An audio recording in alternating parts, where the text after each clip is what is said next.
அனைவருக்கும் வணக்கம். நம்ம டெய்லியும் prelims and mains point of வியூல 5 கொஸ்டின்ஸ் கரண்ட் அஃபேர்ஸ்லேருந்து பார்க்குறோம். இன்னைக்கு என்ன கொஸ்டின்ஸ் இருக்கு அப்படிங்கிறத பார்ப்போம். First one, which organization has enacted nature restoration law to tackle climate change and biodiversity loss?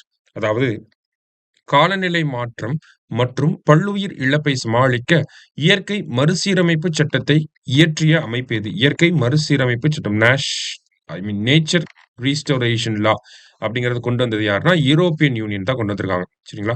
So climate change ரிலேட்டடா அவங்களோட ஒரு ஃபர்ஸ்ட் சட்டமா இருக்கு. அதனால சிக்னிஃபிகண்டா இருக்கு. நேச்சர் ரீஸ்டோரேஷன் லா அப்படின்னா யூரோப்பியன் யூனியன். சரியா? அடுத்தது, சூஸ் த இன்கரெக்ட் பேர் அப்படின்னு சொல்லி கேட்டிருக்காங்க. ஸோ ஒவ்வொரு இன்டர்நேஷனல் இயரை வந்து கொடுத்துருக்காங்க. International year of the women farmer, சர்வதேச பெண் விவசாயி ஆண்டு அப்படிங்கிறது பார்த்தீங்கன்னா 2026. ஃபர்ஸ்ட் ஒன் கரெக்டாக தான் இருக்கு. International year of sustainable and resilient tourism, சர்வதேச நிலையான மற்றும் மீள்தன்மை கொண்ட சுற்றுலா ஆண்டு அப்படிங்கிறது 2027 கரெக்ட் தான்.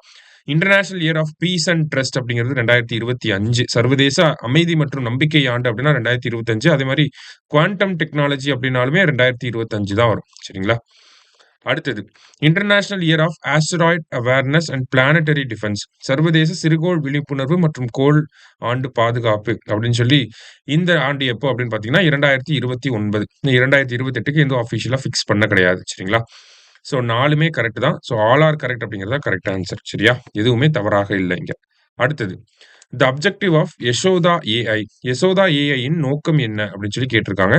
ஸோ இந்த யசோதா ஏஐ அப்படிங்கிறது பார்த்தீங்கன்னா பெண்களுக்கு வந்து டிஜிட்டல் அவேர்னஸ் கொடுக்கறது. ஓகேங்களா? ஏஐ அவேர்னஸ், டிஜிட்டல் அவேர்னஸ் கொடுக்கறதுக்காக கொண்டு வந்திருக்காங்க.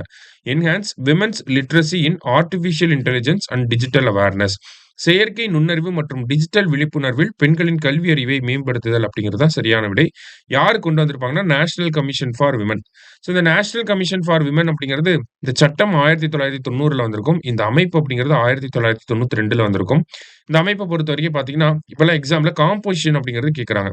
இப்போ ஒரு சேர் பர்சன் இருப்பாங்க, அது இல்லாமல் 5 மெம்பர்ஸ் வந்து இருப்பாங்க. சரியா? ஸோ 1 சேர் பர்சன் பிளஸ் 5 மெம்பர்ஸ் வந்து இதுல இருக்காங்க. யசோதா ஏஐ கொண்டு வந்து இந்த என்சிடபிள்யூ அப்படிங்கிற இந்த நேஷனல் கமிஷன் ஃபார் விமன்ல.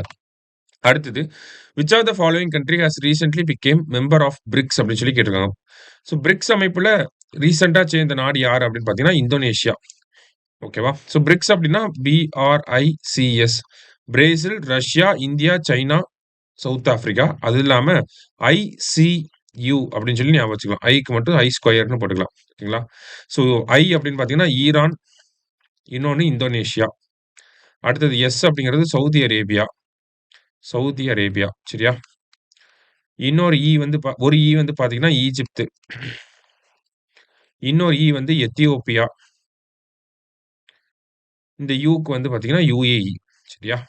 ஸோ இதெல்லாம் தான் பிரிக்ஸோட உறுப்பு நாடுகளா இருக்காங்க. மொத்தம் 11 உறுப்பு நாடுகள் இருக்காங்க. சரியா? லாஸ்டா, which state in India is fully exempted from income tax, இந்தியாவில் எந்த மாநிலம் வருமான வரியிலிருந்து முழுமையாக விலக்கு அளிக்கப்பட்டுள்ளது அப்படின்னு சொல்லி கேட்டிருக்காங்க. எந்த ஸ்டேட்டுக்குன்னா சிக்கிம்க்கு. எதன் அடிப்படையில் அப்படின்னு பார்த்தீங்கன்னா நமக்கு இன்கம் டாக்ஸ் ஆக்ட் இருக்கு இல்லையா? இன்கம் டாக்ஸ் ஆக்ட் 1961 படியும், அதே மாதிரி நமக்கு 371F அப்படிங்கிற ஒரு ஸ்பெஷல் ப்ரொவிஷன் சிக்கிம்க்கு வந்து இருக்கு இல்லையா? 36வது அமெண்ட்மெண்ட் 1975ல கொண்டு வந்திருப்பாங்க இந்த 371F அப்படிங்கிறத. ஓகேங்களா? 1975ல. ஸோ அதன்படியும் பார்க்குறப்ப நமக்கு சிக்கிம்க்கு மட்டும் இன்கம் டாக்ஸ்ல இருந்து வருமான வரியிலிருந்து முழுமையான விலக்கு அளிக்கப்பட்டிருக்கு.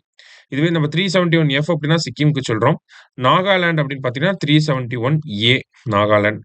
அசாம் அப்படிங்கிறது 371B. மணிப்பூர் அப்படின்னா 371C.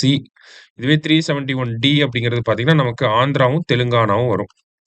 371E அப்படிங்கிறது பார்த்தீங்கன்னா நமக்கு சென்ட்ரல் யூனிவர்சிட்டி இன் ஆந்திரா அப்படிங்கிறது வரும். ஓகே, ஆந்திர பிரதேஷ்ல சென்ட்ரல் யூனிவர்சிட்டி. அடுத்து 371F தான் நம்ம சிக்கிம்னு பார்த்துருக்கோம்.